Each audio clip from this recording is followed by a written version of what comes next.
Everyone to the last Motor Age TST webinar of 2014 on a Saturday, no less. On a Saturday, right. I'm glad that you guys could join us. Before we get started, I am Pete Meier, Motor Age Technical Editor, and this is my good friend. Oh, who am I? G. Truglia, President of TST. Right. Before we get really started, a couple of things. Some of you may or may not see a chat box on the upper right of the player page that you're looking at. For some reason, we're having issues on our end seeing it. So please, if you have a question or comment, use the discus comment box right below the player to put in your questions or comments. Keep in mind there is going to be a short 1 to 1.5 minute delay between when we say something and you guys actually see it on your end. So we're not ignoring you. We'll break from time to time to answer those questions and take note of any comments that you guys offered. But before we get started, I want to say thanks to our sponsor for today's webinar. Automechanica. Yeah, Automechanica Chicago. Of course, that's a company named Messe Frankfurt, based in Frankfurt, Germany. If you're not aware of this, I'm going to get a couple of things for you real quick, hit some of the highlights. Many of you may not know the name Automechanica, but they've got 13 other shows across the globe. That's correct. Right? The biggest one is where they started, Frankfurt, Germany. We just got back from the shows in Vegas. Yep. Right, they were pretty big, especially SEMA. Right. SEMA's pretty big, no doubt. But, you know, gee, if you take those two shows together and then triple that, that's Automechanica Frankfurt. Big. That's 3.5 million square feet of exhibit space, something like a dozen different buildings over there. Just huge. And this Automechanica show right here in the United States in Chicago is going to be in April. This is really about technicians. It's going to be a little bit different. The biggest training event in the country, maybe even in the world. Yeah, I think Autotechs. Yeah, I mean, this is really something that makes the difference with that brand globally. It's a connection between you guys, the technicians, the shop owners, whether you're in auto repair or collision repair. That's what people are coming here to do. They want to meet you. They want to know about what you think about their products, what improvements they need to make, tooling, stuff that you use around your shop. Going to be we have a bunch of exhibitors already signed up to be there, so it's going to be a lot there to see. But as G mentioned, what I'm personally excited about, because I've helped with G and some others, is the training event that we're hosting at the same time. And, you know, we've been doing the webinars now for 4 years. Wow, time flies. 4 years, yeah. And one of the things that we wanted to do with these webinars was to make training and information available to all of you that may not have other options of getting that information. So when the opportunity came to do Automechanica Chicago, we wanted to try to do the same thing. So if you haven't heard the news, let me be the first one to tell you, we have 2,000 scholarships to give away to technicians so that they can come get the training that they need. Now, registration for this event is going to be opening pretty soon. It's going to be, as G said, held at McCormick Place in Chicago, Illinois, April 24th, 25th, and 26th, Friday, Saturday, and Sunday. It's a very friendly venue to get back and forth from the hotel to, or if you're within driving distance.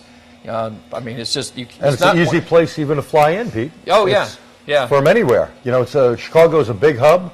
And just think about all the top instructors in the country are going to be there. Oh, gosh, we get John Thornton, Bernie Thompson, yourself, Scott Manna, Scott Schott. I mean... You name them. Kenny Zanders, John Anello. I mean, anyone who's anyone in the automotive industry will be teaching there. Our buddy Wayne Colonna. Right. We've got 60 instructors lined up, and they'll be delivering over 100 different programs over the course of that 2.5 days. So, guys, if you... this is your chance. This is your opportunity to get some really dynamite training. Like I said, keep your eyes open. If you're not subscribed to our newsletter, go to motorage.com/text, just like it says up here on the top of the screen. Sign up for the newsletter. Just like you learned about this webinar today, that's the same way you're going to be able to find out about when the registration opens. You can get your hands on one of those scholarships. You can get signed up, and you can pick those courses that you want to take. And get to see a trade show aimed, directed just for you. Definitely. Find out, what products that maybe you were interested in purchasing or how they work or whatever it may be. There's going to be product demos. There's going to be informational seminars at the trade show floor. We're going to have a place called Career Connect. So if you're in the Chicago, Illinois area and you're a student or you're a tech looking for maybe a better job, you'll be able to look for one right there at Career Connect at the trade show floor. And if you're a shop owner in that and a member of one of the local organizations that I have to be careful about on the webcast, but they will let you know who they are to invite you to participate as well. So if you have openings, you're looking for techs, here's a place where you can do that and even interview right there on Sunday, right there on the trade show floor. And another plus with ASE, if you're interested in taking an ASE test, you'll be able to take it at this particular show. Right, and guess what? That's going to be the second session for the brand new L3 hybrid certification. That's correct. So if you've got that one to take or certifications to renew, during the entire course of that 2.5 days is going to be a testing session available right there at the event, so you can get that done in between classes or in the afternoon after your classes are over. So yeah, this is going to be the Super Bowl of training, so you need to be there. Need to be there. We'll hope to see you. Okay. Today's topic: mastering electrical troubleshooting. Today's cars have become more and more electronically complex. I don't think anybody would refute that. Getting more and more so every year. But the neat thing about it is all of these complex systems are not really that complex. They still have to work in certain ways. They still have to obey certain laws, certain principles in order to function. They have to have the same basic elements, and they're all tested very similarly. So, Pete, basically what you're saying is get back to the basics. Isn't that always true? Definitely. Isn't always true? Most of you guys who are watching and notice that when you've had a problem and you just racked your brain, you finally figured out the solution, and you end up kicking yourself in the butt because you know what? It was a fundamental principle that lay at the heart of your answer. That's correct. Basics are key. So if I could get our lovely Ms. Doreen, who is handling the camera action for us, and of course we must recognize VP Pierre Rispeau over there. He's on the sideline. He'll be answering any questions he can as they come up, and letting us know the ones that we want to discuss a little further as we go along. Let's talk a little bit about those fundamentals. I know for a lot of you guys, this may be review, rehash of some stuff you already know, but gee, in your training experience, you know too, that a lot of times it's a missing link somewhere there that trips guys up. Yeah, unfortunately, Pete, in our industry, in most cases, most techs didn't have a good foundation training experience, such as electrical classes or whatever. Right. Like myself, when I first got into the business, I didn't take automotive in school. I learned in the city just working on cars, and little by little. I went to school later on to learn stuff. Right. And, I worked with some guys that took tinfoil to find a short, put it around a glass fuse and said, look for the smoke to come out. Yeah. That was the diagnosis back then. Yeah. But you get back to basics and understand electricity, especially when I teach a class. People buy expensive meters. Doesn't matter what brand. They'll spend anywhere from a couple $100 up to maybe $600. They don't use most of the functions on the meter because it becomes a glorified test light. They don't understand really how to use it. When we say voltage drop, or as I like to say VD, they don't have a clue on how to do it. Right. And this is what this basic circuit is all about. Right. With a power source as you have here, a ground side, a positive side, a switch control, a fuse, and of course you need a load. Right, and I think that's where a lot of people kind of lose sight of that. We use a lighting circuit here in the diagram because that's something you can see. When it's not working right, you know it's not working right. But Correct. The principles of troubleshooting a bad light circuit are the exact same principles you can apply to an ECM-controlled circuit or any other complex circuit on the vehicle. That's correct. They all have to have a source of power. They all have to have a load, or wherever the component that's doing the work. They have to have a path that connects the two. That's got to be continuous. There can't be any breaks. That's correct. There's got to be some way to turn that circuit on and off, and there's got to be something to protect that circuit. They all have the same elements. Correct. Right? And if you master a simple circuit like this, a lot of students have brought me up vehicles that they had problems, like say on the fuel injector. Most fuel injectors have 12 volts going to them, key on, engine running, right? And the computer supplies the ground. Right. Now, if you had an injector that stayed on all the time, like I remember one vehicle that this guy had this injector staying on all the time, the vehicle was running rich and had no clue what the problem would be. He thought it was maybe a bad injector. He thought it was maybe a bad computer. Now think about it. What's happening there? If we have power going to that injector If the ground wire is pinched and staying on, is grounded somewhere, Right. a short to ground, that injector is going to be putting fuel in all the time. Sure. He's lucky he didn't hydrostatically lock the motor. Right, and that leads us to the great segue. That leads us into our next slide. There's only so many things that can go wrong with the circuit.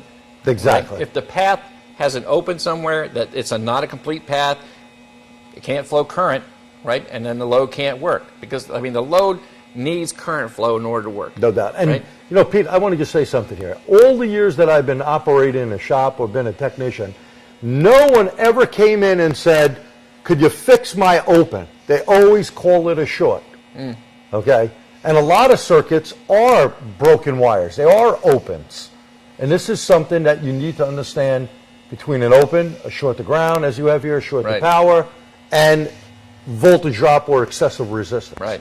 It really is key in doing anything on that vehicle with the computer system or basic lighting, anything, power windows. People just don't get it. Yeah, and the shorts to grounds are kind of interesting. You can have a short to ground that is on the other side of the switch, where it would be grounding anyway. Correct. But not grounding at the point that the engineer wanted it to ground. And that creates something that gets down to the last one, excessive resistance. Correct. And I don't know about your experience, G, but in my experience, and you tell me if you agree, the majority of the problems in electrical circuits that we find is due to some form of excessive resistance. Oh, no doubt. Voltage drops, you know, I get a lot of stuff from different transmission shops, other repair shops. When I say students, these guys are my students, professional guys. And it's always a voltage drop somewhere, whether it's water leaking down from a windshield going on a computer board, whether it's corrosion in the back, you know, from moisture going in to a lens on a trunk light. Guess what? Voltage drop is a biggie. Or broken strands. Right, exactly. I mean, we had a Honda in here that had a couple of strands that was causing a whole problem on this vehicle. Okay. Now, you'll get things to work. Oh, the customer had lights on. In fact, one of the techs that worked here at the time, he thought that it just needed a new battery or a new light. I go, whoa, whoa, whoa. Check everything. When we touched the ground of the battery to the engine, everything lit up. And I think we did this a while back on one voltage drop webcast that we did. And guess what? It's getting back to the basics. Do you have a good ground? That battery is the source, the electrical source of that car. And you need a good ground. You get someone like Honda, you get someone like Ford and Toyota, they take their ground cable, they strip a piece off, and it gets grounded to the frame. When that gets corroded or those strands start breaking, well, you're going to get problems like hard starting. You know, maybe your alternator's not working right or whatever. You need to do a voltage drop test. Absolutely. And that is the biggest problem that I see is really high resistance or excessive resistance on electrical problems. Yeah, and I say, if you got us backed out a little bit, Doreen, so. Yeah. So we're like giving direction at the same time we're doing our webinar, so, okay. I want to just add there too, here's a little challenge for you. I can't recall the right instructor to give credit for this. I'm not taking credit for it, but it will demonstrate exactly what we're talking about too much resistance in the circuit. The circuit has to be able to carry that current load. Think of a starter for a while. Right. And we've all seen guys who put those quick fix battery cables on there, the clamp, strip the end of the cable, put the clamp on there, you know, and then put that on the battery. And we've all seen the cases when you go to hit the key, and as soon as you put the starter to it, everything dies. Everything dies because the connection is broken. That connection cannot handle the current load. Correct. Now, if you take a static resistance test, you'll measure the resistance and be fine. Exactly. So if you want to try this, take a piece of starter cable, measure the resistance of that piece of starter cable on either end. Okay, then grind away about half of it, measure the resistance again, and then measure the resistance on one strand. It's going to be the same. But would you hook up that one little strand of wire? It would go tss. Yeah, it'd be like a fuse. It'd pop instantly, It'd pop right? instantly. Yeah. Burn up, but quick. Also want to mention here a little bit about Ohm's Law. Let me be the first one to tell you, I don't care if you can do the math. I don't care if you use it to figure out the missing value. That's not what it's all about. Ohm's Law is about understanding what the relationship between voltage, resistance, and current flow is. And if you get anything at all, remember this. Any extra resistance in the circuit, no matter where, middle, the end, the positive side, the negative side. Right, is going to reduce the amount of current flow. And that's going to be what's available to that load, and that's what's going to affect its operation. And Either when we not at say, all or- and when we say load, whether it's a light bulb or a blower motor, you can get a car that's overheating, okay, or the air conditioner not working right, because that blower fan has high resistance in the circuit and cannot turn at the proper RPMs. Right. Now, you know, people always say, oh, I'll put a new motor in. Well, if we have high resistance in that wiring or the relay, how many relays go bad that people never check? Right, absolutely. They don't look for it. Absolutely. Voltage drop is the best thing that you guys can do out there. Get yourself a good meter, and, you know, we'll go over how to do that today. Yeah, so let me roll this over here, and if I could get our lovely camera operator to kind of home in on our little display. Okay, question time? Current load or current flow? What was the, sorry, what was the question? Current load or current flow, you wanted to know. Current load or Okay. current I flow? think he was talking about the, Well, you know, the current going through a resistance. What, Okay, what are you looking let's at? see if we can be as specific as we can. The load in the circuit, in this case, the light bulb. That's the resistance of the circuit. That should be the only real resistance in the circuit. Yes, all the connections are going to have a little bit, even the wire has a little bit. Exactly. But the load is what determines what the current flow Is to the going circuit is to going to be. be. Again, Ohm's Law. Correct. Okay, and this is the load on that circuit. So I hope that clarifies the difference when we refer to current load or current flow.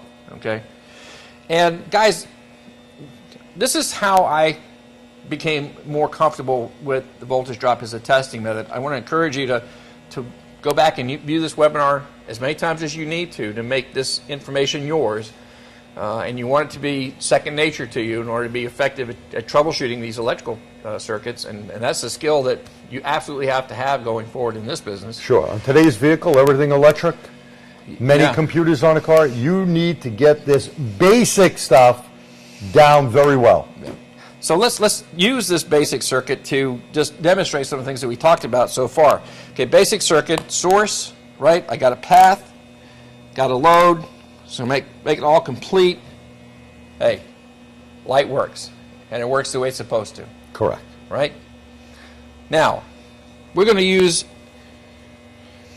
another light bulb just to simulate. Where'd you go? Oh yeah, stuck there I somewhere. didn't know where you put that one. And it could be anything, any kind of resistance. And resistance, I guess we should stress, it could be because there's damage to the wire, it could be corrosion, it could be a weak connection at a connector, Bad socket, could be something. yeah, could be Any the bad component contacts. itself, right? Anything that causes excessive resistance. So this is just to demonstrate what happens when you put extra resistance. let's see. So remember the intensity of the bulb that you had just seen with one bulb, and now look at the intensity of the light bulb, or both light bulbs, because these are bulbs of equal resistance, that lowered it down. And if we Right. had checked current flow, which we could easily do with an amp clamp, there's going to be a big difference, or we could even do it a meter in series. Well, you know what? I know what's happening to the current flow, right? I can see it. And when you use, and that's one of the nice things about using a lighting circuit to develop your skill, because you'll see the results when you may not see it in the fuel pump or the blower motor or the injector solenoid or whatever other load that you happen to be working Correct. on. Okay, so we know that this has got a current flow issue.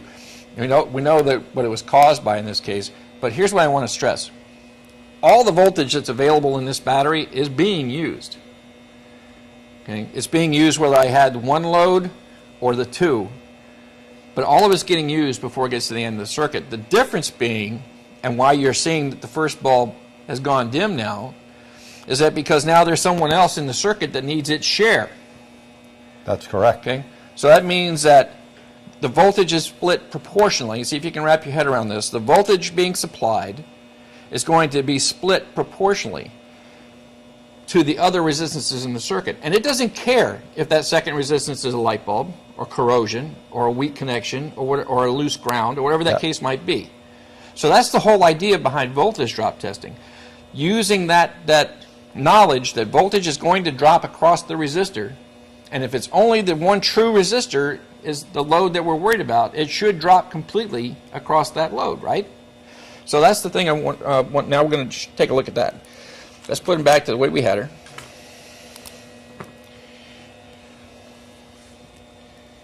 And we'll start that up. I'm going to turn the multimeter on here. And let's not forget, voltage is pressure, amperage is flow. Now, when I first started doing voltage drop tests, this is the way I learned. And we're going to show you a secondary method here in a moment, but just so that you understand where we're at with this. Voltage potential in the battery, we're going to measure that. And I'm getting 12.25. Is that better on the camera with the light on? Yeah, we can see it okay. Okay. 12.25. So now I'm going to check the voltage going to that load on the positive side of the circuit. We're going to get right all the way down there. There's smoke in the That's in fender cover. your fender cover. See if I can see it with the light bulb going. Yeah, that light bulb is bright. Right. We got a reading there? Yes. Okay, so you can see that on there on the meter. A couple of tenths difference. Yep. Okay. So we're losing a little bit here at the connector. Which is to be expected. But now look what happens. This is what I want you to see is after we get across the load to the ground side. Now the meter is reading, looks like 0.03 from what I'm looking at.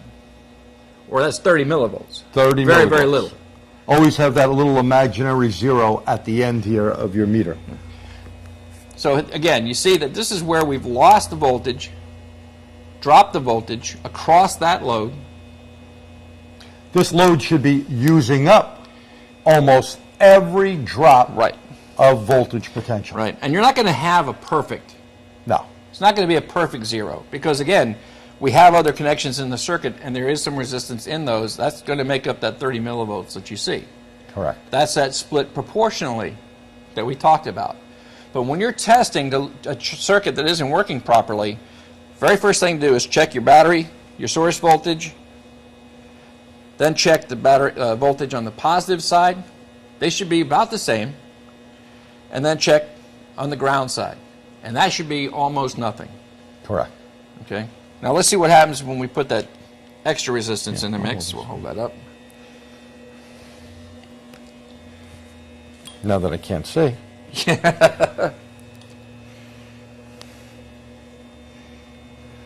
Now watch, Pete's going to check at the same spot after the first load. Yeah, so now we know we have a problem. Right? Light's dim, we know there's a problem. The fuel injector is not working properly. The solenoid's not opening properly. The fan's not blowing fan's fast blowing enough. slow, whatever, or not at all. This is how you can find out very quickly where the problem is. Number one, at the battery. 12.26 or 2.8, whatever that says from here. 2.8. Number two, on the positive side of the load. 12.25, so you have Okay. a little bit of voltage drop, pressure loss from here to there because of the connections. And then let me stress, you want to check the entire path. You want to get as close to that load as you can. Okay? And then we're going to go to the other side of the load. Well, look at that. You have half. 6 Okay. volts, 70 millivolts. So what now? I'm going to ask the guys real quickly, and it's going to take a minute or two for them to get their Respond. answers in. All right, tell me, guys, what is that telling you? What do you know now, based on what we've talked about so far, that meter reading no longer 30 millivolts? Now we're at 6 volts plus. What is that telling you? And we'll let Meier to see if there's any responses to that here momentarily. There was a question from somebody about the proportion. What causes the proportionate change in the circuit? What causes the proportionate change in the There circuit? was a confusion about voltage drop being proportional to resistance. Okay. The query came up on clarifying what we meant by the voltage being used proportionally among the resistors. If I recall, and if I'm mistaken, someone could correct me, Kirchhoffs Law, I think, is the official, Right, official law that talks about the use of the voltage across the circuit. If I have resistances that are equal, they're each going to get an equal amount of voltage applied, as you can see here in what we just did. Right, these are both the same bulbs, so their resistance, operating resistance, is the same, and they're sharing the voltage applied the same.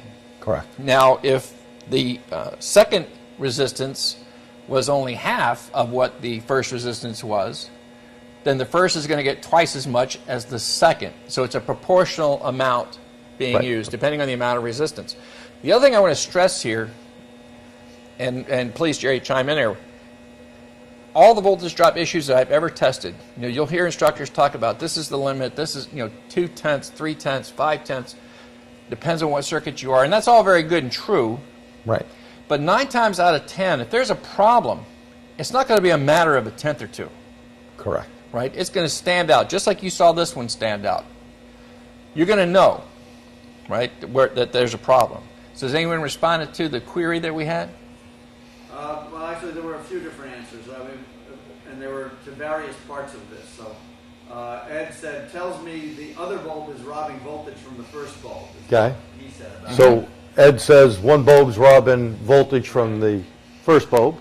The other one said resistance between the first bulb and battery negative. He's kind of saying the same thing. It's, you're adding resistance into it. Adding resistance. And the third one said equal loads. Of course, he's assuming they were all equal bulbs in this case. But Yeah. And they are. He's correct. And they are. Assuming they're equal bulbs is correct. And I want to point out that if you don't get anything out of this part of it, again, first step, what the system voltage is. Second step, reading the voltage on the positive side of the load. Third step, read the voltage on the ground side of the load. If it's not normal, that's the side of the circuit that has the problem. Correct.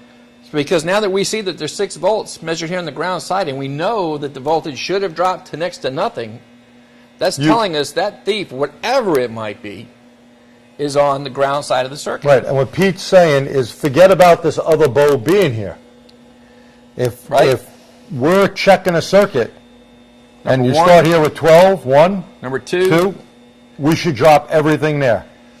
We, of course, have another bulb in series with it of equal resistance, so the pressure here is going to be the same as the pressure here, and then when we get to here, we should have very little pressure left. It should all be used up by the two sides. And what Jerry just described is how you find out where that son of a gun is hiding. Correct. Okay, once you know which side of the circuit has the problem, you start working your way back to the battery until your reading returns to normal. Let's try that. We'll go to the first connection we have in our wiring harness. Okay. We got 613. Still got the problem. We'll come down to the next connector. We got 612. Okay. Now we're going to go to the third connector. And there we go. We got 0.02 or 20 millivolts, meaning all of this, the loads here, used up everything right near the end. Right. So the problem is from this point back. Between the last 2 points, that's where the problem is. And Jerry, you're a big baseball fan. Yep. Right. When you see guys getting taught between first and second, and the 2 basemen are tossing the ball back and forth trying to catch the guy in the middle, that's how you find the problem in your circuit. Very good. You keep Good going analogy. down the baseline until you're returned to normal on your meter reading. Now you know you just passed that guy, and then you start heading back the opposite direction until it goes bad again, and you narrow down the field until you home in on exactly where the problem lies. Right. And the other thing, just maybe to clarify it a little more, anytime you're working on a vehicle, let's make believe this bulb is the tail light on the vehicle. When you have that particular problem where the tail light is dim, well, where are you going to go? You could start checking from the front of the car all the way to the back. Well, that would be a little foolish. If you take your meter or a power probe or jumper leads, go to the battery first to make sure that you have source voltage, 12.2, 12.6, whatever the case may be, and then go to the load. If you have 12.6 going to the load, you have no voltage drop on the feed side if it equals what you had there. And if you're only down, like Pete said, a couple of 100 millivolts, that ain't your problem. Now go to the ground side. If that side is up and not using it all, there's your problem. For most of the circuits that you'll find yourself troubleshooting, I think if you take these 3 simple measurements, you'll know right away what side of the circuit has a problem. No question. Yeah, and I'll give you guys another one. Before GM went to lamp modules, they used to run wires to the back of the car, and power would come back, and they would use a ground with a stall washer in the back. And that stall washer, G402, because they do grounds 1, 2, 3, 4, 4 would be one of the grounds in the back. That particular ground was not only for the brake lights in the back and the third brake light, but was also for the fuel pump.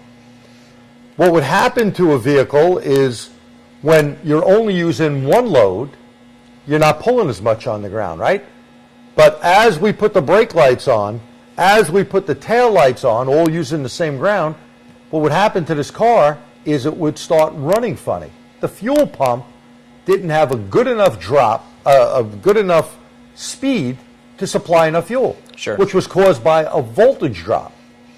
And this is something that you would go back and check your meter, go to the load. Why is that bulb dimmer now?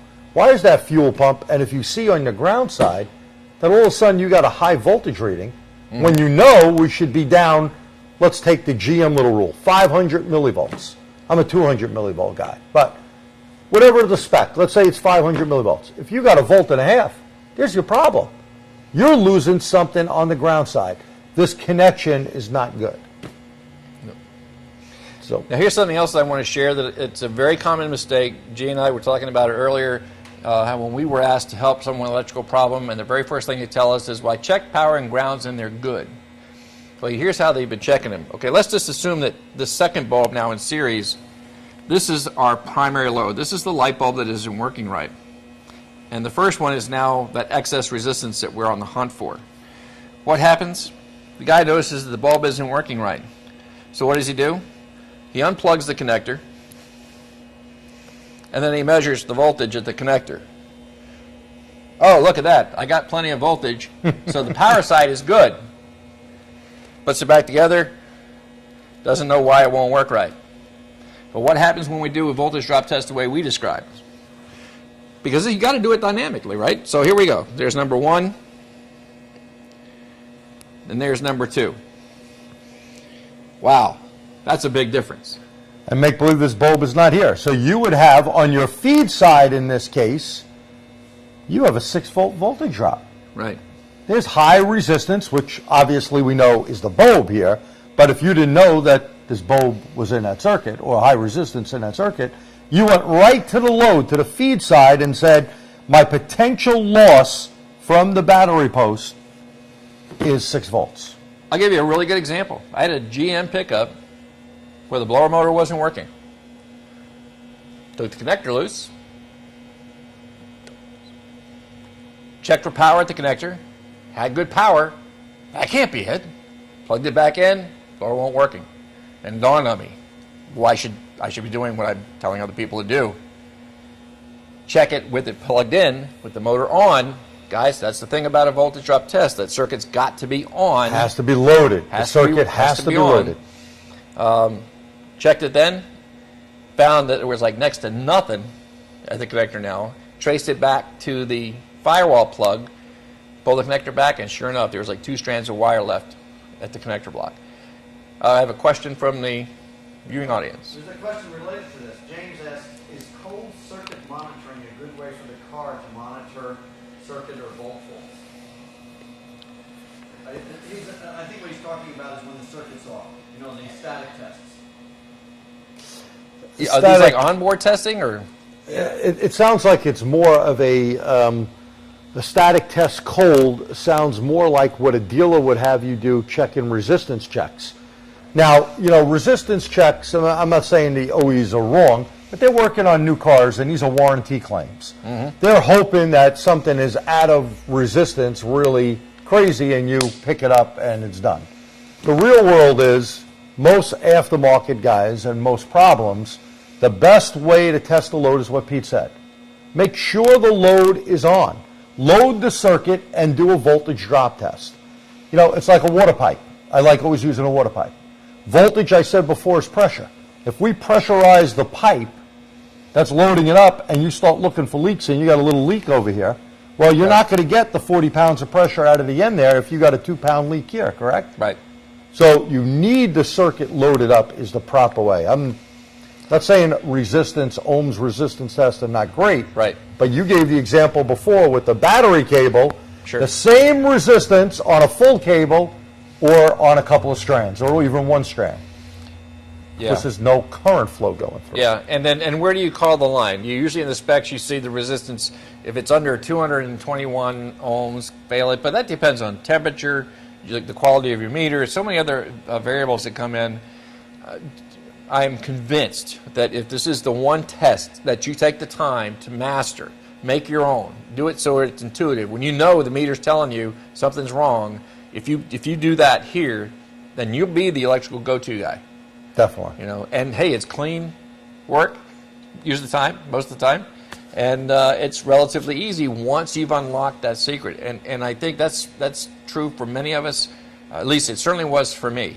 I had to play with this for hours before it just finally went, oh, and you get that magic turn on the light bulb moment, and then it's like, wow, that was just like Yeah, and so simple. We really don't get it because, again, it depends how you were taught. Like I said, I didn't have formal training when I first got into the business.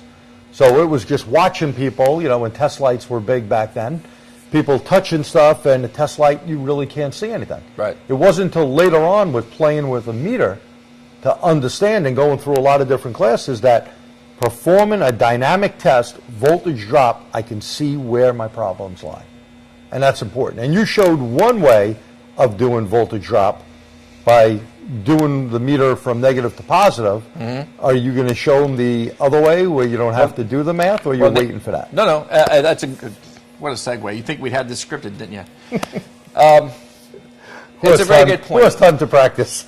I'll give you a great example. I had a PT Cruiser where the lights are just flickering like crazy, and tried to use this method to check the grounds and so in the circuit. And it wasn't until I hooked a scope up to it to where I could see the variance in the pattern, that I could see where the drop was. But you know what? When you're doing a running circuit, when you have to have the engine running in order to operate that circuit, then the voltage is not always constant. So you may not always see those small variances. So as you pointed out, let the meter do the math. And I'll take G's comment one step further. I love his ouch use of his meter. So we know that typically people would say that 3 to 500ths of a volt, 300 to 500 millivolts, is generally from the majority of the circuits on the car, the acceptable range that you should be within. Well, your meter, when you set it on the millivolt scale, that's usually right at the over limit amount. Right. So if you have a problem, It's you can gonna get the go, meter oh, to well. tell you. It's going to tell you, oh well. And let's do that as an example. Now for this one, we're not going to do the three-step method, because once you get comfortable, and again, make yourself up what you see here. If you're not comfortable with voltage drop, or you want to become more comfortable with it, and practice those 3 steps that we just showed you. And once you've got that down, then let the meter do the math, because all we're doing is measuring the potential between these 2 points. That's it. That's all we're doing. You're a pressure gauge. Exactly. So if we want to do the same thing, rather than have it set up the way we did before, now we're going to check each side of the circuit separately. One side on the positive, and I'll get Mr. Truglia to hold that one there on the battery post for me. And it doesn't really matter, positive, negative. It doesn't really matter. It just shows whether a negative number or right. positive number. And maybe you want to just show them the right way. What the hell? Okay. Just so it doesn't get confused. But on a digital meter, gentlemen and ladies, it doesn't make a difference. But just if you remember this, what I always say in the class, positive to the most positive, negative to the next positive in the circuit. Right.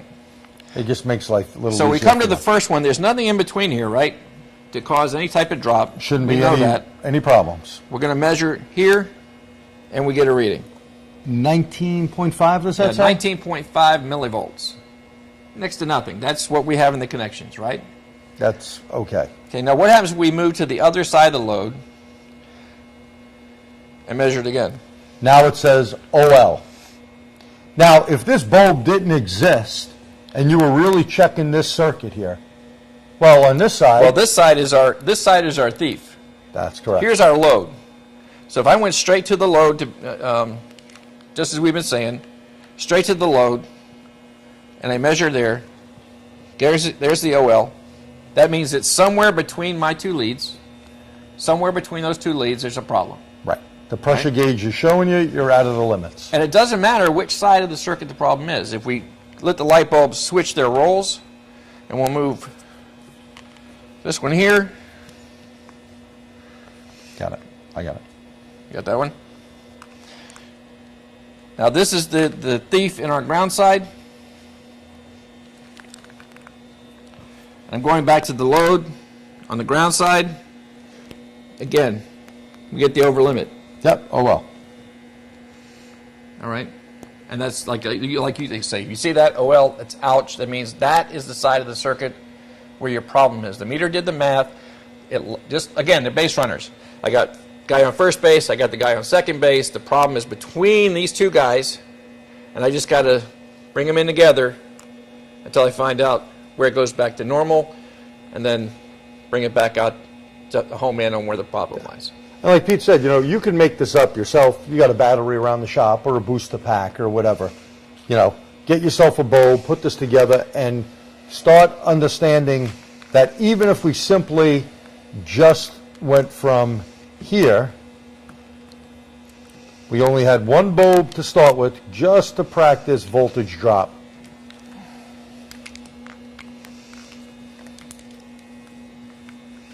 Okay, so here's the one bulb, nothing robbing anything, just to practice. Okay. Positive to the most positive, negative to the next positive, and you'll see our voltage drop reading of what, 29 millivolts, 28 millivolts? That's a good connection. Mm-hmm. And let's do the ground side now, go negative to the most negative, and positive to the next negative, and you'll see the ground side has 40 ohms of resistance. About 30 millivolts. Millivolts, excuse me. Thank you. All right. But now, again, that's again a great example. If this bulb were burning dim or not at all, and I just measured what we just measured, where's the problem got to be? Right there. It's got to be in the component, and that's not unusual. Here's a good example. What about a fuel injector, and it's not working? Is it not working because there's an electrical problem, or is it not working because it's just stuck mechanically? Okay, I can perform this test. If both sides of the circuit tested good, then electrically there's nothing wrong with that circuit. It's got to be a mechanical issue. Correct. Right? But again, at least 3 steps. Learn that method as one. Battery, positive side of the load, negative side of the load. You should have the same thing in the battery on one side, almost all of it gone on the other side. If not, the side that doesn't agree with that statement, that's the side where your problem is. Or, as we just showed you, let the meter do the math, set it on millivolts, most positive to positive, negative to the next positive, and then that should be on give that you a side. reading of millivolts, and then the same thing on the ground side, ground path, and then you know your circuit's and good. you're going to know which side has got the problem. Some No questions. There were actually a couple of comments that with some answers, but there was a discussion about also with modulated control circuits, how does that affect voltage drops? That's a good question. How does pulse with modulated signals affect voltage drops? I got an answer for you. What is a pulse width control circuit? It's being turned on and off rapidly. Correct. Okay, you will not be able to measure it conventionally with a meter, but you can check it with a lab scope. If you want to check the voltage drop on any pulse width controlled device, you can do that with your lab scope because it's got to get pulled to ground. In fact, that's one of the things you're looking for on your lab scope trace when you're diagnosing any pulse width controlled device. And that's why I always tell people when looking at a lab scope, never put, let's say it's a fuel injector, never put, or anything, never put anything all the way at the bottom. Use one box or one grid division up so you can see very easily, is it really being pulled all the way down? Right. It may not be. We could have a problem with the ground. And and today's scopes, I mean, you can really zoom in on just about any one of them on the market nowadays and see those issues. No doubt. And we're going to talk a little bit more about some of these computer control, because there are some other issues that we need to make sure we address, like floating grounds and reference voltages and stuff, and we're going to get to that here. And that was a good question, because meters, even though this is a good meter and there's other brand meters out there that are good as well, you're not going to be able to do that. So, good question. Another question, Pierre? Dynamic voltage drop. How does a meter handle these things? I don't know what he means by that, actually. Dynamic voltage drop, well, dynamic, that's exactly the definition of voltage drop. It has to be done on a working circuit. Current has to be flowing. If there's no current flowing, there's no drop. Okay? what he was actually going at is something that's changing, a value that's changing, and there was an answer to that. Use min-max on your meter, see what the range is. Okay, yeah, Use that's what min-max we were... on your meter. The only problem is, depending how fast, if it's a pulse modulated signal, min-max is not going to help you. Well, I think a good example came of the PT Cruiser story that we just relayed. The question was, if you have your voltage shifting, changing, like an alternator that's changing its charging voltage to the battery, if you do it with the first method that we showed you, you're going to see that second voltage change, and you're not going to know if it's too much or not. Right. If you do that same thing with the second method that we showed you, and even use the min-max as Pierre suggested to record what the peaks are, then you may be able to catch it that way. But if it's really something that you want to look at, go to scope. Your scope will see it, and you can see the difference between the two measurement points. Just like we're doing here, I got one channel on this most positive point, and I got the second channel on the next most positive point, and I can see that variance very easily on the scope in nanoseconds. Oh, yeah. Scopes are way faster than a meter. But so, no doubt. From nearly everything that you're going to troubleshoot on a routine basis, This is your friend. this is what we just showed you, method A or method B, is going to help you find the majority of the problems. Agreed. Okay. Definitely agree. So let's try a couple of examples here. And if I could get, we'll zoom in on that while we shove this out of the way. Okay. And this is going to take a couple extra minutes because of the delay, but I want to see if we get this. So guys, now you're looking at the circuit diagram that we had up earlier. We're going to use the type A method that we showed you first, measuring first at the battery, then at the positive side of the load, and then at the ground side of the load. So let's just say, for example 1, battery voltage, make it easy, 12.5. That's the baseline. Your next measurement is positive side of the light bulb here. You measure 11.5. Good or bad? I await your answers. Nothing yet. And it'll take, unfortunately, take a minute or so because of the lag in our YouTube stream, but that's what the radio guys like, because when someone calls on the phone and cusses, they can dump them before it gets out on the air and gets in trouble from the FCC. But We just have Pierre that does we don't that. have to worry about that, right? Pierre saves us. Okay. I would sing the Jeopardy song, but By the way, that buzzing in the background, since we have a vehicle in the background, we have the battery on a maintainer. The maintainer is maintaining a certain amount of voltage so the vehicle does not go dead. And we didn't tell you that in the beginning, so in case you hear a little buzzing in the background, that's what that is. okay, so while you guys are mulling that one, I'm going to add in question number 2. Hopefully they'll catch up with one another. Question number 2, 12.5 volts at the battery, 12.5 volts at the positive side of the load, the light bulb, a perfect 0 on the other side. They want to rephrase. What was the first question? What was the point that you needed to measure what the voltage is supposed to be? Show it again. Okay. First question, to re-clarify, the first step is to measure at the source. We get 12.5 volts here. The second step is to measure as close to the load as you can on the positive side. Here the reading is only 11.5 volts. Is that good or bad? I only got a one-word answer from somebody, bad. Okay, we'll take that. Yes, that's bad. They have VD, Okay. voltage drop. We know that there's a volt less. If we had measured it using method 2, we would have gotten the OL on the meter because we exceeded that 300 or 500 millivolt limit. And So we should say, you know, when they get the OL, not to be afraid to just move from millivolts to volts, and it'll show them the full amount. Absolutely. Yep. So that's Very good something, point. in case you were wondering, you can still find out how much it is. But what Pete's saying, the way they made the meters, and this is what I tell everyone, you need a good meter. Because when you're on millivolts, that's how you should be checking circuits for problems. That's the voltage drop method. If you go to OL or ouch, you have a problem.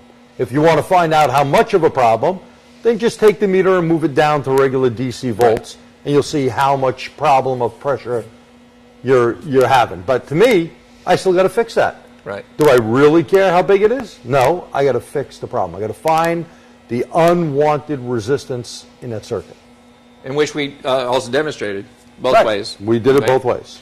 Okay, so now question number 2, any responses? 12.5 at the battery, 12.5 at the positive side, but a perfect 0.0 when we move the lead to ground. No answers. Okay. I have a lot of bads actually, and one guy said 1 volt drop on the first part. Okay, very good. Very good. Very good. You guys are Okay. all came back with bad on the very first question and 1.0 voltage drop. Yep, absolutely. Good. That's what we would have measured if we moved to the voltage scale Correct. on that second method. I'll give it 1 more minute before we move on with that. Again, if you're considering thinking about it, 12.5 at the battery, 12.5 at measurement point 1 positive side, but a perfect 0.0 on the ground side. What is the problem? Remember, 3 tests and you can find out. You'll know exactly what the problem is, where it is. While they're coming up with that, somebody asked, will a $9 meter give the same reading as a $99 meter? Or, whatever.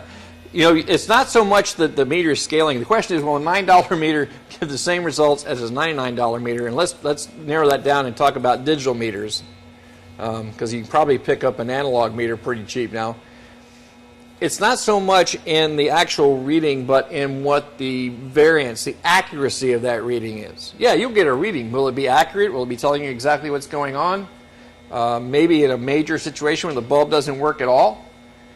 But it's not going to help you when you're looking for those very small computer-controlled circuits that mess you up. I got a few answers. One said good, and one said open in circuit, the other one said open circuit in bulb. Okay, so here we got some answers to the question here. 12.5 here, 12.5 at point A, perfect 0 on the other side. Okay, the correct answer is yes, there's an open in the load. The problem lies in the load. Perfect 0, there's no current flowing. You're never ever going to get a perfect 0. Now I know exactly where the problem is. Exactly, because there has to be some resistance. Right. And if you take that one more step, if we measure 12.5 on the ground side of the battery, or of the load rather, okay, now we know that the load's okay because that voltage went right through the load, but again, there's no current flowing, there was no voltage drop. The problem has got to be an open on the ground side of the circuit. Okay. And these are real-world problems. You know, it may seem very elementary or very basic to you, but again, this is how electricity works. Doesn't matter what type of circuit it's on, computer or a regular lighting circuit. Same Absolutely. thing. So we're going to run through this real quick. If I can just get Noreen to zoom in on the screen if she hasn't already. Okay. 0 volts measured at the power side of the load. That would be the second measurement you take. Obviously, the path to the load, the positive side has an open circuit. Again, 0, perfect 0, there's no current flowing, and we're on the positive side. That's got to be where the problem lies. Correct voltage measured on the power side, 0 volts measured on the ground side of the load. The load itself has the problem, it's internal open. But keep in mind, you've got to be up on the load, as close to the load as you can get. Here's a good example. Fuel pump. Maybe you can get the connector at the top of that tank, but then you still have the point from that connector to the pump and back. So the problem could be lying anywhere between those 2 points. And how many times those connectors in the tank have been issues. So it may not be the fuel pump, but you do know that there's an open between connector A, connector B, going to that fuel pump. Correct. Okay? Correct voltage measured on the power side of the load, less than half a volt, but not exact 0. Measured on the ground side, the load itself is probably got a mechanical problem. Again, that could be the fuel pump, that could be an injector solenoid, or any other solenoid for that matter. Electrically, it's okay. The circuit's passing, it's flowing current. Got a question? Comment here from Jamie. He says, number 2 does not mean that another problem does not exist. In other words, he's saying there could be 2 problems. That doesn't mean there isn't something else there because it opens the circuit.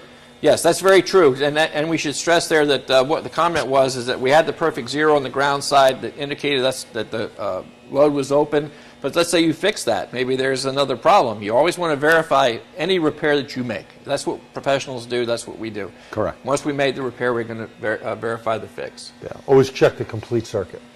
Correct voltage on both sides of the load. There's an open on the ground side of the circuit. We covered that.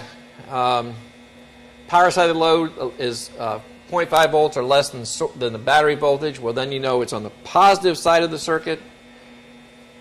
If it exceeds that on the ground side, of course, then it's on the ground side of the circuit. You can use either method.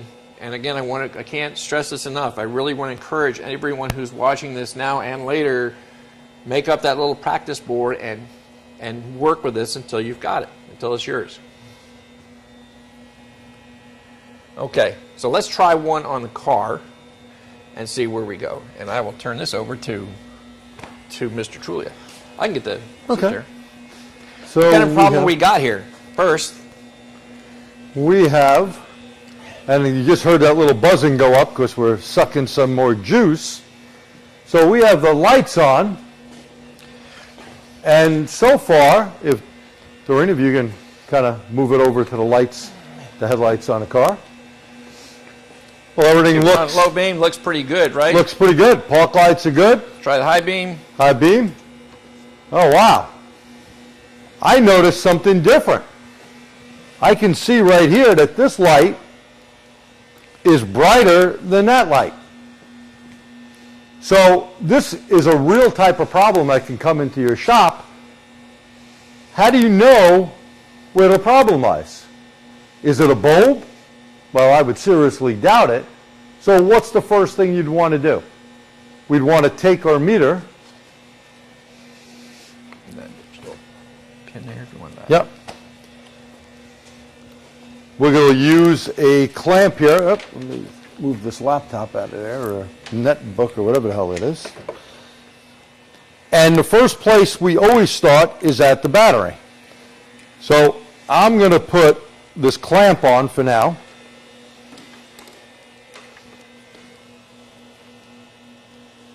I'm going to measure my battery voltage on my meter, DC volts, and I got 13.5 volts.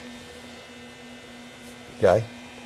Now there's a couple of ways we can do this. I can now take this lead, and remember I had 13.5 volts. I'm going to switch into a back probe, and I'm going to go down to this headlight. Now, of course, being as blind and old as I am, I need to put a light in here. And I'm going to back probe the different wires. I can't see what we got. Got anything there? Here we have 0.01 or Okay. Let's try the next wire. 3 wires to go. 2 wires more, rather. 0.06. Okay.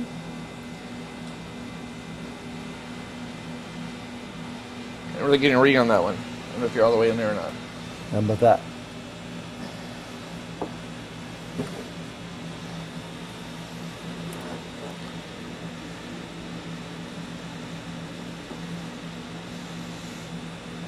I think you're getting just the ghost voltage right there.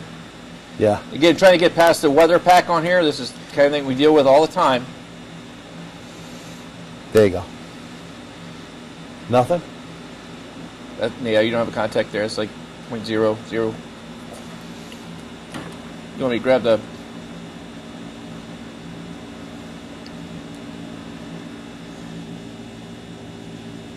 Looks like I'm in, but...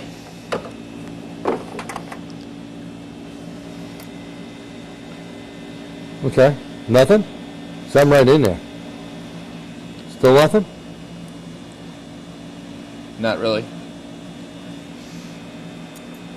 It's just bounced around a little bit. How about... Nothing there either?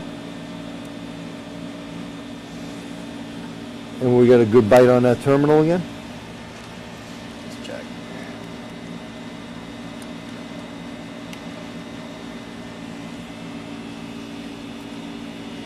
When in doubt, always go back and double check. Make sure your leads and stuff are working good. Yep, Yeah, I got good reading 13 there. volts there.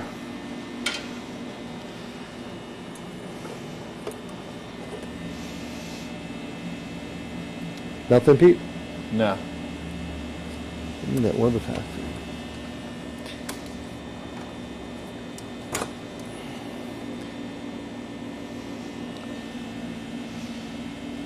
46. 46 there.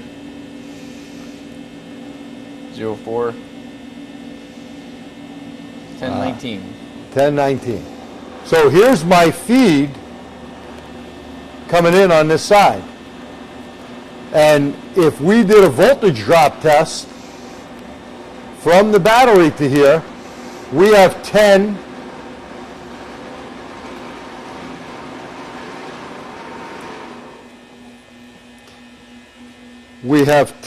something there, or we can do this, Pete. We could switch the clamp, positive to the most positive. Don't worry about the black clamp, because I don't know where the red clamp is. And I'm taking the negative lead now, and I'm going to that same terminal that we just had there. And if we move that to millivolts first, remember to do a voltage drop, it says OL. Now flip it down to voltage, and I can tell you, Pete, we have 1 volt, 560 Millivolts, yeah. millivolts. Okay. So the meter did the math. If you took what you just had, the 10, 6, whatever it was, And first the subtract battery, it's about the same as what you're seeing now. The meter did the math. It's measuring that potential between those 2 points just on the positive side of the circuit. And now we know where the problem lies. Somewhere on the positive side of the circuit, there's a thief. Yep. There's no doubt. So that's doing a voltage drop on a real problem here. And again, now I'm going to plug the headlight back in so you can see, and I don't know why, I'll try doing it this way again and back probing it. Yeah, see if you can pick it up. Anything? Yeah, that's the thing. You're not quite getting through there. Yeah, it seems like I'm in there, but I guess I'm not. And that's a good point. When you guys are back probing, it's very easy to have your probe, especially the very small probe tips, deflect and go off into a cavity that you're not intending it to go into. Yeah, you're off. So that's not unusual. Sometimes you can use like a piercing probe in order to get a good connection on there if you're looking for that voltage drop. But if you do that, make sure that you seal the hole you made before you send it back out on the road. There's liquid electrical tape you can get from your auto parts house. Works very, very well. Clear nail polish works really well. Pink nail polish works pretty good, but your guys at work will probably look at you funny, if you have that in your toolbox. So I got 13 on 2 of them now. 13, right? Yep. 13. Yep. And 320 millivolts. Yep.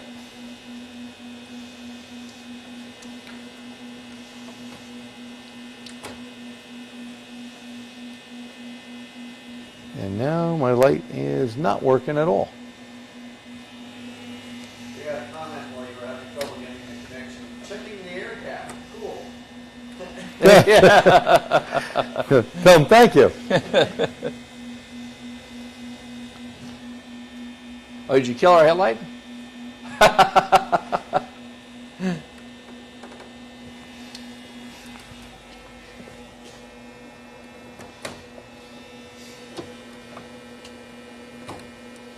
Yeah, I got nothing here. I got no headlights now. Oh, hold on. I think I see our issue. I knew something had to go funky when I got that 13 volts.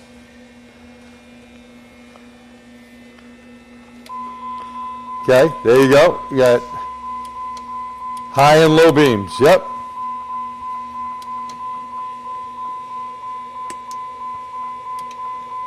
Now you're out on the right side, right side of the car. My left looking at. There's a question here. Is 320 millivolts normal? 320 millivolts is excessive resistance there going on. But for a big thing like a headlight, you probably are not going to notice all that much, right? I guess what we really want to share, like this example, when you're looking for a problem, let's say the headlight didn't work. Automatically, low beam, just the high beam is out, low beam's working, probably a bulb. And a lot of us would go right ahead and throw a bulb in it and then only find out that it wasn't working. That's where this test comes into play. Checking the battery, then checking the positive side of the circuit, and then checking the negative side of the circuit. Or, as G pointed out, most positive to the next positive, using that over limit function, so you get that warning if you exceed that amount. As it turns out, when you go back to the voltage scale, it's actually about 1.5 volts. Right. It did all the drop measurement was. for you. But the meter does the math for you. It's going to tell you what is between the two leads. And on a functioning circuit with no problems, there should be very little potential measure between those leads. And that's really what I want to try to stress with this particular webinar. And Dee's a big fan of the same topic. Knowing how to quickly determine what side of the circuit has the issue is 90% of the battle. Once you know the problems on one side or the other, then it just becomes a matter of pulling out the schematic, seeing what's shared, what's unique, and then tracing, just getting that first and second baseman and start throwing the ball back and forth until you home in on that guy and tag him out. Correct. Right? We have some more board here that I want to share. This is actually made by our good friend Bernie Thompson over at Automotive Test Solutions, and it is a electrical test board. It allows Jeep to create a multitude of various symptoms. And what we want to try here is, again, setting up some issues on the board. We have the test points. For example, here by the bulb, you can see I've got a ground side on the black, positive side on the red, and it's laid out just as if you're looking at a printed wiring diagram. It's got the controls, it's got the circuit protection, it's got everything that you would have on the car, but rather than just trying to poke through the weather seals or get to something or have an issue like we have here, we'll get a nice clean connection. You'll be able to see the same results that you would see if you did this on the automobile. Right. So let's try something normal. Yep. Let's try normal first. And the first thing again to do is go to the battery, and we're on positive and negative. And Doreen, could you see that voltage on the?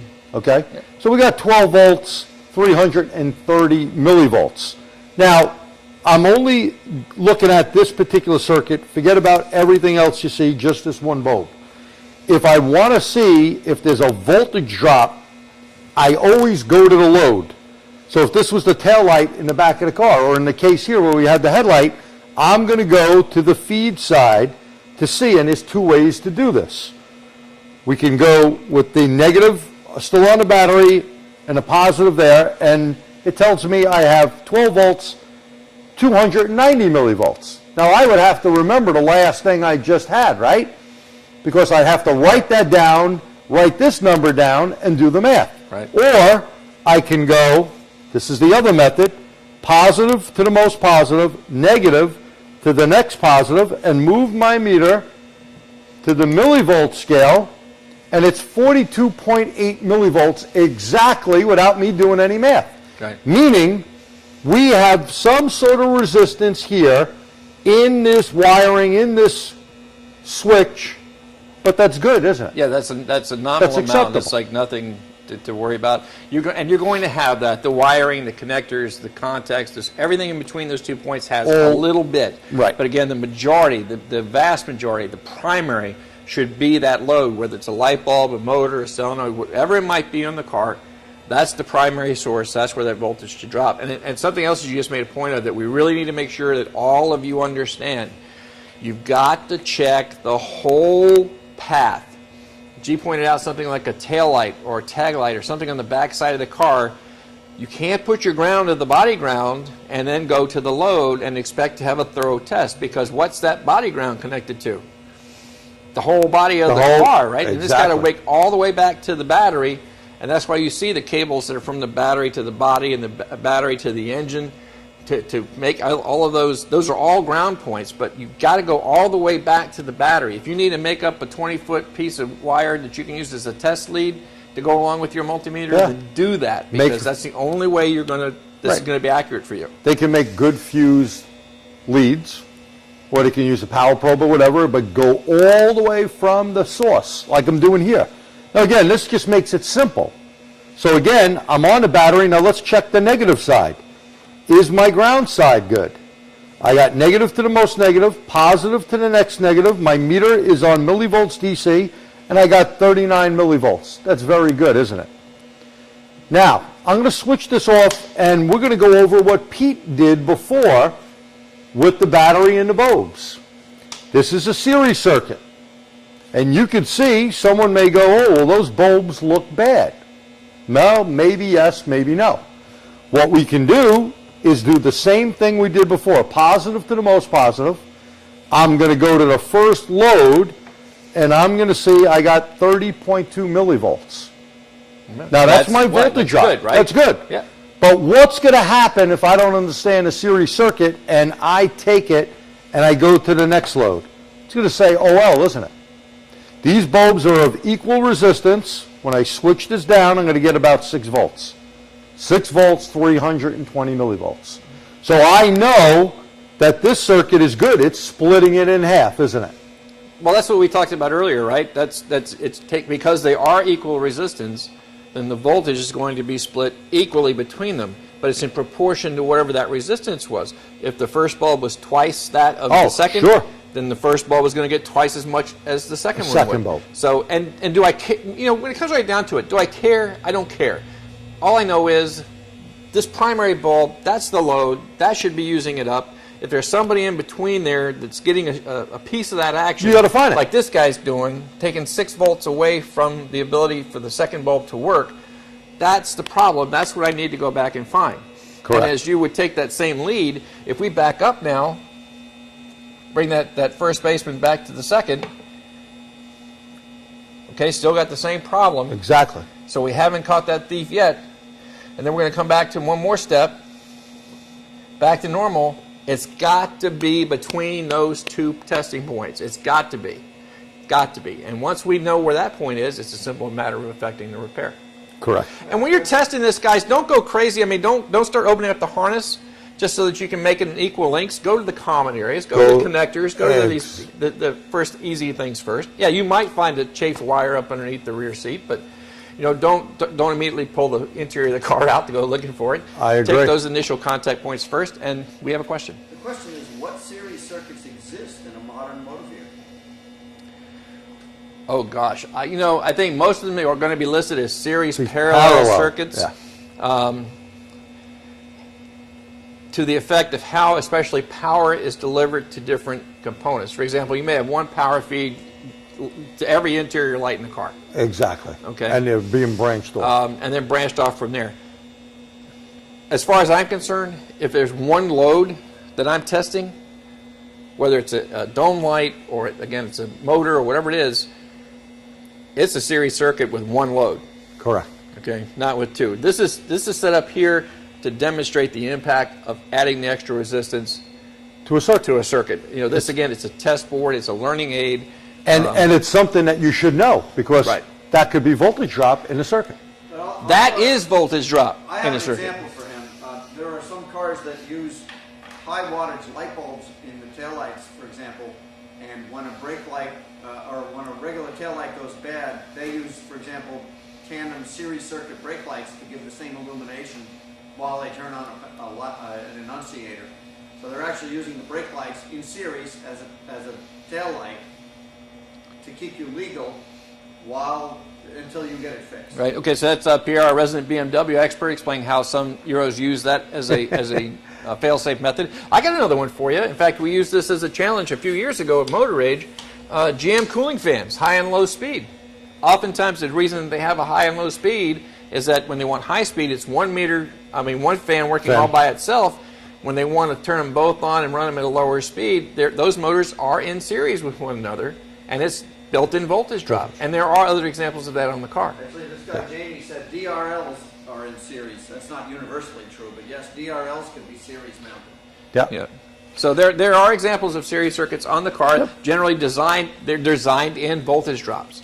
But for the most part, if I'm testing why something's not working, that's the number one reason. I'm not testing electrical circuits for the fun of it. No if doubt. I'm working on a circuit, it means because I think there's a problem with it, and I want to know what that problem And is. this just helps you understand something. Now let's look real quick, because we're getting on here in time.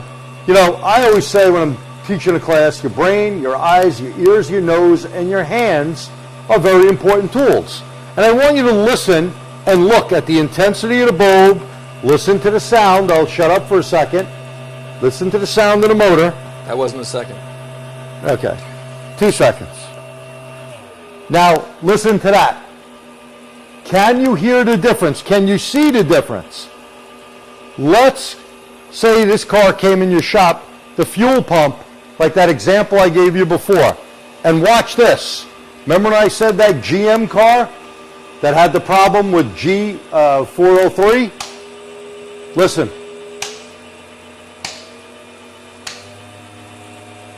That's them off. You notice the sound of the motor? Now listen again. Now let's diagnose this. Put our meter on millivolts, or first on volts, to make sure you got a good connection at the battery. Okay. Got 13 volts. Let's go positive to the most positive. Let's move this and let's go right up to the motor. And I have 550 millivolts voltage drop going to that motor. Now that's a lot, but is it going to slow it up that much? There's two sides to the circuit. This happens to be the feed side. Now let's check the ground side. Let's take negative to the most negative, and let's go positive to the next negative. Notice it went OL, and let's turn it down to the voltage scale for a millivolts. Now there's my main problem. I have 5 volts, 30 millivolts voltage drop. And that stresses what we said earlier. You're going to hear a lot of instructors stress 2.2, 0.3, whatever. But 9 times out of 10, if there's a problem, this is 5 volts. This is a huge variance. Automatic, right away you know there's a ground side problem between those two test points. Yeah, right? No doubt. And you hit the nail on the head before saying, let's not worry. You know, on a computer problem like Pierre will tell you, if you're on a BMW and you have a voltage drop of probably 60 or 70 millivolts on a computer circuit, you're going to have problems. Most cars, they can take 100 millivolts or so on a computer circuit. Non-computer circuit, I've seen some 500, 600 millivolts, like you can see on a headlight. You're not going to notice that, like this motor. Now watch this. Look at that voltage drop of 5 volts. I'm going to change something. Look what happened to our voltage drop. We went down, the motor is louder, we're down to 172 millivolts. Now you got a good working motor, don't you? Not like this, where we had the problem. OL, 5 volts. Well, Gene, now, I got to ask you, if we know the problems between here and here, where will we move second base to start homing in on where it is? We got to go down that wiring to see where it is. We can move to the next ground spot. So this is indicating on the test board a body ground. See? So the problem is between this body ground and the battery ground. So I'm looking at a loose connection or a corroded cable or something like this. And this is very typical, guys. If you have, and very common for the ground cables to get corroded, get weak, get bad, have that excessive voltage drop built into them, and it does exactly what you see on the board. You can hear the motor running slower. You can see all of the lights are dim. When you start seeing a bunch of weird stuff going on, usually it's a major ground that's a problem. And we could fix major things. I've had some cars that won't start. And you go out there and you take your test light, or you take your meter and you touch the engine and you go, hold it. The ground on the engine's giving me 12 volts, just like the battery. So what I do is I run inside, I get the battery cables, I'll make believe it's a battery cable, I go to the negative side of the battery, which this is important, so I'm at the battery negative, even though that was another negative, I'll just put this here, and what I do is I temporarily make the jumper cables another ground, and I'm going to put this ground right here and take a listen. Okay? It basically solved the problem. It's hit here to short it out. But we'll restart it up. But point taken. I mean, when we supplied a good ground between the 2 points that the meter was telling us the problem existed in, it went back to working the way it's supposed There you go. to. Without hitting anything. Here's my ground. You can see the voltage reading. Take a look at the voltage reading. There's it off. That's my jumper cable. Right. So in other words, I got a problem with the ground going to the back of the vehicle or the chassis ground. This is something that you could practice and really get good at, because when you're on a vehicle, you really need that same setup. You know, Gene, that's because, like you pointed out, we're kind of getting close on time. I want to be able to take some questions from the guys who are watching. And thanks so much for taking some time out of your Saturday, number one, to come and hang out with us and participate in today's webinar. Really appreciate it. And also, let us know, do you like Saturdays better than nights? Yeah, by all means, let us know. You know, if this works better for you, we'll certainly take that into our account when we plan for next year's webcasts. But you know, guys, again, if you can perform a couple of tests and then know exactly where the circuit problem lies, positive or negative, whether it's not a circuit problem, it's a mechanical problem, if you can find that out so quickly, so easily, most guys don't have a problem with learning the technique. I was certainly one of them. I know to put the lead here, I know to put that lead there. But when I got weird numbers on the meter, as you pointed out, the first time you see your meter lead on ground and on the ground of the car and reading battery voltage, that tends to throw you off. It did me, and it will you if you're not that comfortable with it yet. The meter's trying to tell you something. Any number over that over limit is telling you there's a thief in the mix. There's a problem somewhere. The earlier example with using the battery and a couple of light bulbs, easiest way for you to start understanding where you put your meter leads, what the meter is saying, and what, because you're creating the situation. You already know what's wrong. And then you go to apply it to a car. I guarantee you the first few times you put this to use, rather than that pull the plug out and see if your test light lights or any of that nonsense, see the results, see how much easier it is for you to fix things electrically, you'll be as convinced as I am, G, is that this is probably the most important testing method that you can master. There are others, and we've got a lot of stuff out there to help you with some other techniques that will help you even more. But this is a foundational test that you really need to master. Yeah, and you know your meter needs to be like your hand, like an appendage. You need to know how to operate this thing good, especially on millivolts and volts. When you go to that battery, and like I said before, and you're going to take this and check the battery first, and of course, if I take the lead and I check the motor, and if I had 12 volts here when I'm touching ground, I got a problem. So what you could do is take your battery cable, leave your black lead on here, but disconnect the battery cable. And be careful on a car that has a whole bunch of presets that you don't want, or anything like that with this keep alive memory and you don't have a scan tool that's needed maybe. But do it on a vehicle that you know you can get back. When you take that cable off and you touch the ground to the alternator or something and you get 12 volts, then try taking a bunch of resistors or little strands or something with resistance, a bulb. Use the bulb and stuff and put it in between. Watch that voltage level start to drop. And then when you put it back on, of course now you're not going to read voltage anymore. Mm-hmm. That is the same thing we just did here on the test board. Okay. And that Honda I said earlier on where a guy thought he needed a battery, it was the ground cable was totally corroded. That's one that I owe you a story on that I just never got to, but I remembered it's on my computer. All right. Any questions coming in that we need to address? Actually, just comments thanking us, and kudos to everybody. They liked it. All right. We have a few things to wrap up. A few things, guys, that we didn't touch on. Computer-controlled circuits, checking power and ground of those, floating grounds, what they are. But, guys, motorage.com, you'll find a lot of resources there. Same with the TST website, a lot of resources there. YouTube. And if that doesn't work for you, send us an email. Reach out to us on Facebook, Google+, Twitter, wherever your personal little hangout is. You'll find us there, and we'll be there to help you, as always. Okay. Yeah.